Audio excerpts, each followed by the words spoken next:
کیرلا سے دیوانہ چلا ہے اور وہ حج کرے گا جا کر کے 2023 میں، یاد رکھیں وہ جدھر سے گزرتا ہے بچے اس کے ساتھ ہو جاتے ہیں، جوان اس کے ساتھ ہو جاتے ہیں، بوڑھے اس کے ساتھ ہو جاتے ہیں، اور کتنے تو ایسے ہیں جو اس سے ملاقات کے متمنی ہیں، اور کتنے تو ایسے ہیں جو اس کا دیدار کرنا چاہتے ہیں، اور کتنے تو ایسے ہیں جو یہ لو لگائے ہوئے ہیں کہ وہ دیوانہ ہماری طرف سے گزر کے جائے، ہم اس کی راہ میں پھول بھی بچھائیں، اپنے دلوں کو بھی بچھا دیں۔ سبحان اللہ۔ بتائیں اس سے پہلے اس دیوانے کو کوئی جانتا تھا؟ بتائیں اس سے پہلے اس شخص کو کوئی جانتا تھا؟ اور کوئی نہیں جانتا تھا۔ لوگ دن رات ٹی آر پی کے چکر میں لگے ہوئے ہیں، لوگ دن رات شہرت حاصل کرنے کے چکر میں لگے ہوئے ہیں، لیکن کیرلا کے ایک دیوانے نے بتا دیا ہے جو للہیت کے لیے زندگی گزارتا ہے، جو اللہ کی رضا کے لیے زندگی گزارتا ہے، جو رسول اللہ کی محبت کے لیے زندگی گزارتا ہے، اس کے لیے قرآن فرماتا ہے وَتُعِزُّ مَن تَشَاءُ وَتُذِلُّ مَن تَشَاءُ۔ اللہ جسے چاہتا ہے عزتوں کی منزل پر فائز کر دیتا ہے، اللہ جسے چاہتا ہے ذلت دے دیتا ہے۔ اور کیرلا سے جب وہ چلا ہے اس نے یہ ارادہ نہ کیا تھا، اس نے اپنے دماغ میں یہ نہ سوچا تھا کہ لوگ میرے شانہ بشانہ چلیں گے، لوگ میرے جو راستے میں ہمدرد ہو جائیں گے۔ وہ بس للہیت کے لیے گھر سے چلا تھا، اللہ کی رحمت پر اس کی امید ٹکی ہوئی تھی، اللہ نے اسے ایسی مدد دی ہے، اللہ نے اسے ایسی ٹی آر پی دی ہے، اللہ نے اسے ایسی شہرت دی ہے، جس جگہ سے گزرتا ہے لوگ ساتھ ہو جاتے ہیں، جس قبیلے سے گزرتا ہے لوگ ساتھ ہو جاتے ہیں، جس سڑک سے گزرتا ہے لوگ ساتھ ہو جاتے ہیں۔ اور لوگ ساتھ ہونے کی دلیل یہ ہے کہ اللہ راضی ہے، رسول اللہ راضی ہے۔ اور کتنے لوگ آئے ہیں اور آ کر کے ٹی آر پی کے چکر میں یہ دنیا چھوڑ کر کے چلے گئے ہیں، لیکن دیوانے نے بتا دیا ہے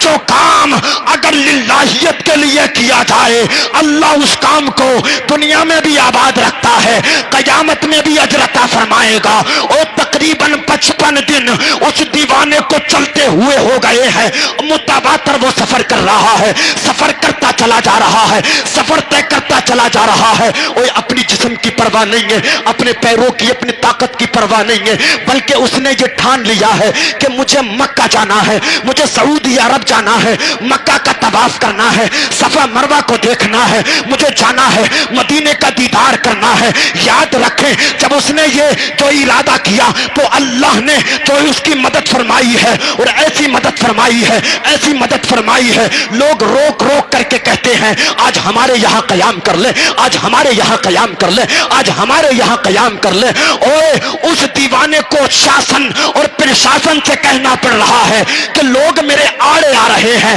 آپ ان سے کہیں کہ یہ میرے راستے میں رکاوٹ نہ بنے، تاکہ میں بہت جلد مکہ پہنچ جاؤں، اور مکہ پہنچنے کے بعد میں مکے کا طواف کروں، مدینے کا دیدار کروں، اور میری زندگی کا مقصد پورا ہو جائے۔ اور یارو ایسا مقصد بناؤ، اپنی زندگی کا ایسا مقصد بناؤ جو مقصد دنیا والے دیکھیں، دیکھ کر کے کہیں کہ یار جب اس کے مقصد کا یہ عالم ہے تو اس کے کردار کا عالم کیا ہوگا۔ اور یاد رکھیں کردار کو جب دیکھیں تو یہ کہہ دیں کہ جب دیوانے کی پوزیشن کا یہ عالم ہے تو مصطفیٰ کی دیوانگی اور مصطفیٰ کی عزت کا عالم کیا ہوگا۔ یاد رکھیں کہ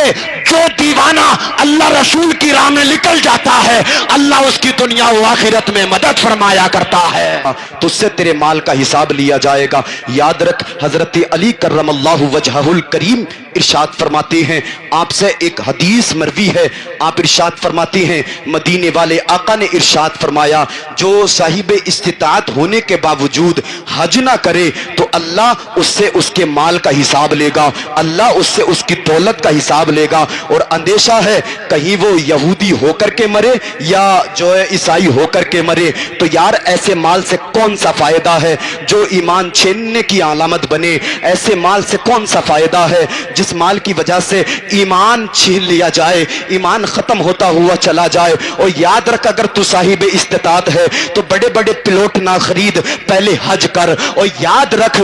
اگر تو صاحب استطاعت ہے تو بڑی بڑی بلڈنگیں نہ بنا، پہلے حج کر. اور یاد رکھ اگر تو صاحب استطاعت ہے تو بڑی بڑی گاڑیاں نہ خرید، پہلے حج کر. کیونکہ مفتی صاحب بیٹھے ہیں اور سید صاحب بیٹھے ہیں اور قاری اسرار الحق صاحب بیٹھے ہیں، ان کی موجودگی میں آپ کو بتاؤں، اور بڑی بڑی گاڑیاں خریدنا ضروری نہیں ہے، بڑے بڑے پلاٹ خریدنا ضروری نہیں ہے، بڑی بڑی عمارتیں بنانا ضروری نہیں ہے. اگر اللہ نے تجھے صاحب استطاعت بنا دیا ہے، اگر اللہ نے تجھے مال عطا کر دیا ہے، اگر اللہ نے تجھے اتنی دولت دے دی ہے کہ تو اس دولت کے ذریعے کعبے کا حج کر سکتا ہے، تو پلاٹ خرید ہی مت خرید، بلڈنگ بنا مت بنا، تو بڑی بڑی گاڑیاں خرید مت خرید، لیکن پیسہ خرچ کر کے کعبے کا حج کرنے چلا جا، ورنہ اللہ قیامت میں تجھ سے تیرے مال کا حساب لے گا. اور لوگوں اس جلسے سے یہ پیغام لے کر کے جاؤ کہ اللہ ہمیں صاحب استطاعت بنا دے گا. ہم پلاٹ خریدیں نہ خریدیں، بلڈنگیں بنائیں نہ بنائیں، ہم گھر بنائیں نہ بنائیں، بڑی بڑی مارکیٹیں بڑی بڑی گاڑیاں خریدیں نہ خریدیں، اگر اللہ ہمیں دولت عطا کرے گا